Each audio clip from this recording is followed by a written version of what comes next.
E aí, galera, só diretoria, mais um vídeo aí pra vocês. Aí é o seguinte, eu lembro da minha época, que eu tava na vida do crime falando de 30 anos atrás, né? Porque eu tô com 50 anos agora, então foi 30 anos atrás. Quando eu tava meus 21 anos pra baixo, eu fiquei na vida do crime. Saí da vida do crime depois dos 21 anos. Mas naquela época, na minha favela, a gente tinha mania de falar línguas que as pessoas não entendiam.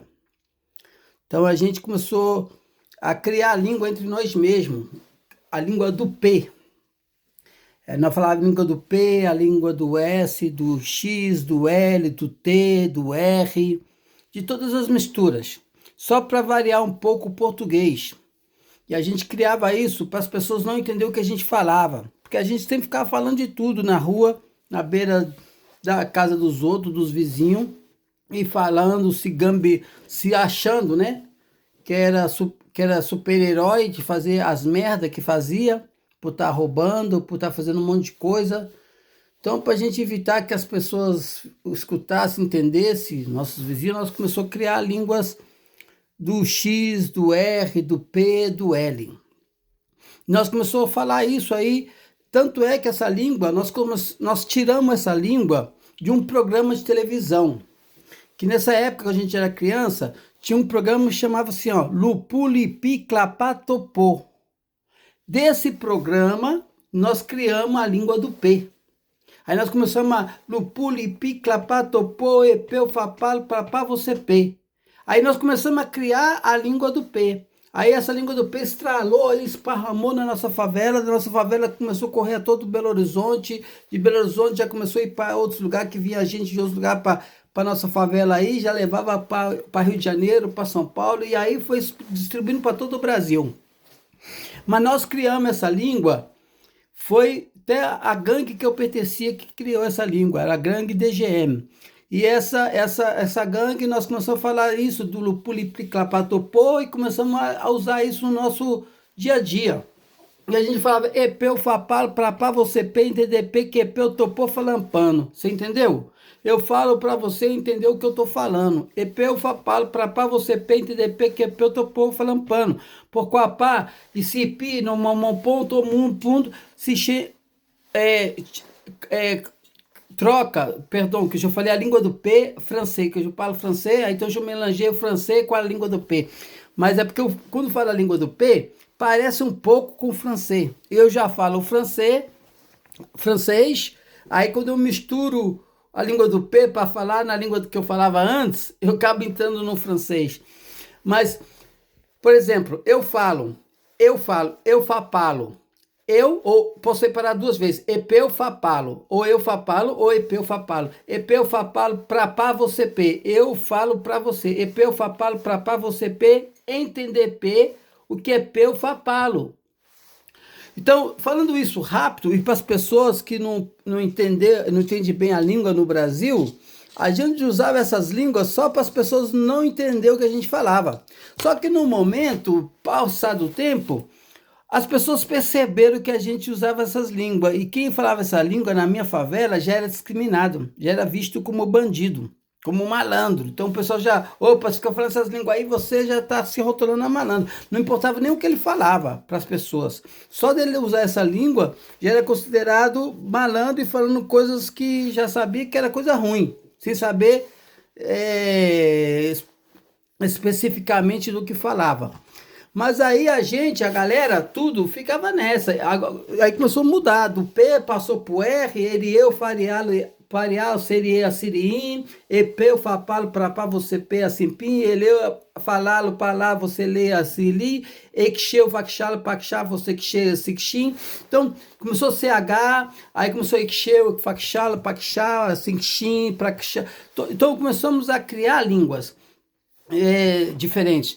Então isso foi na minha época, e essas coisas assim, a gente tirou desse programa, Lupiclapatopô, e aí estralou para todo o Brasil.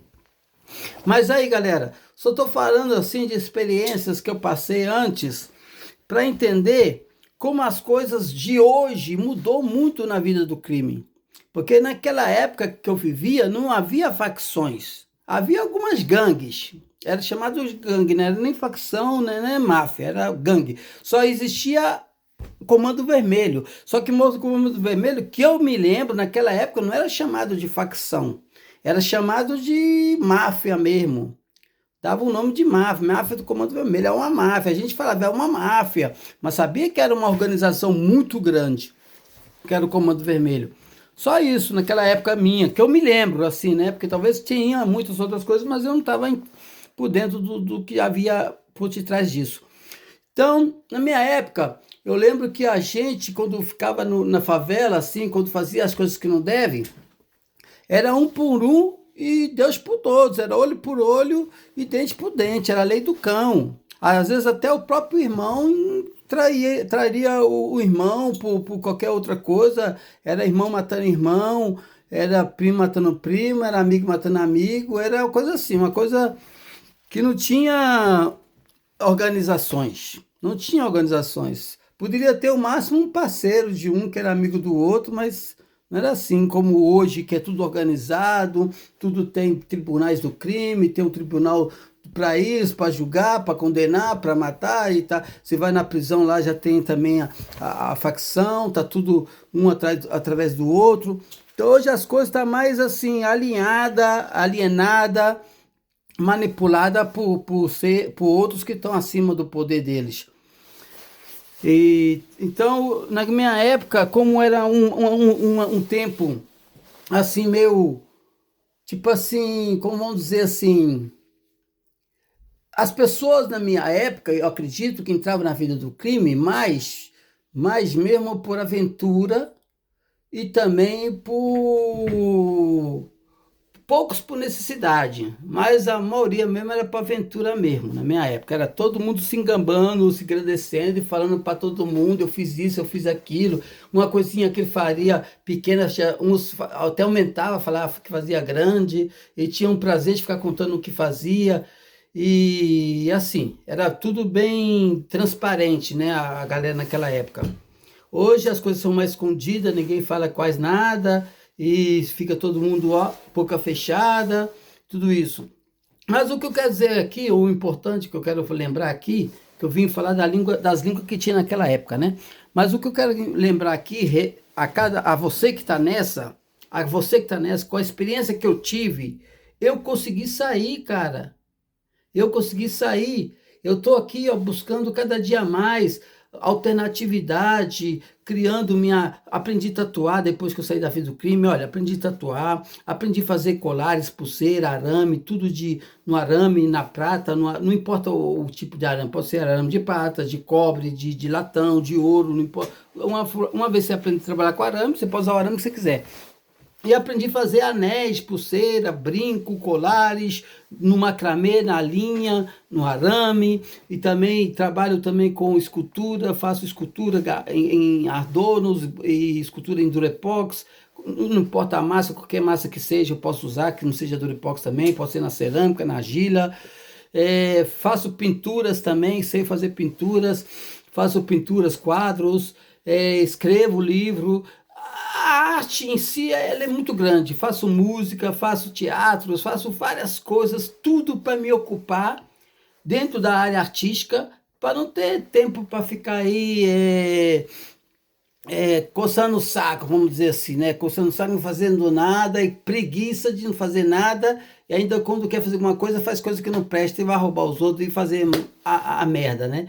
Então, deixa essas coisas assim, isso é cansativo, cara, deixa isso cansa também, entendeu? Deixa isso e toma uma vida próspera, uma vida forte, firme e segue, porque dentro de você, cara, tem um grande mistério e um mistério muito forte e criativo que vai te impulsionar a fazer cada dia mais coisas da sua própria inspiração. E você vai ver que não foi não foi João, não foi Pedro, não foi Joaquim, não foi Manuel, não foi Elizabeth, não foi eu, não foi seu pai, não foi sua mãe, não, foi você. Foi você que aceitou a entender como fazer e como sair da vida do crime e buscar um caminho, entendeu? E proporcionar, se proporcionar e se colocar na posição correta, de uma vida íntegra e justa.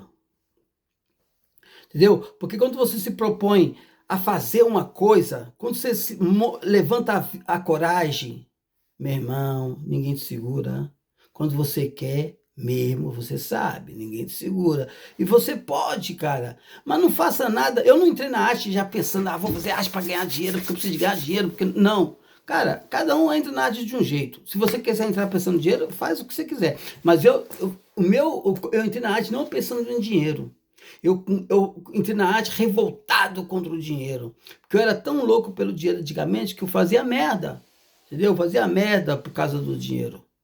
Entendeu? Então, por causa do dinheiro, eu fiz muita merda. Então, quando eu comecei a descobrir a vida artística, eu não queria saber, assim, do dinheiro. Eu queria saber da beleza, da natureza, da cachoeira, de viajar, de participar com meus amigos ali nas cachoeiras acampado, com a viola, tocando guitarra, toca Raul, escutando os cantos da natureza e a paz e a pureza de um amigo tocando a guitarra e o outro tocando uma flauta e a união, a harmonia entre todos ali, porque todo mundo foi no objetivo de curtir uma lua cheia, de curtir uma natureza linda e de curtir a harmonia entre os demais.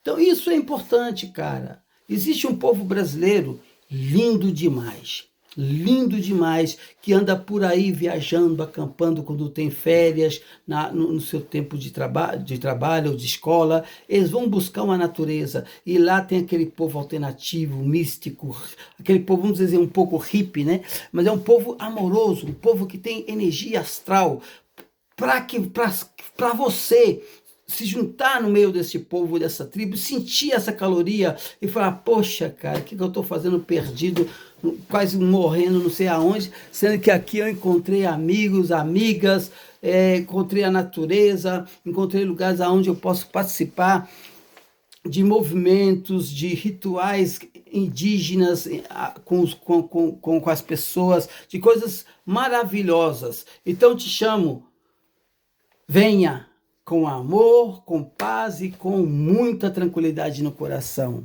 A arte te chama.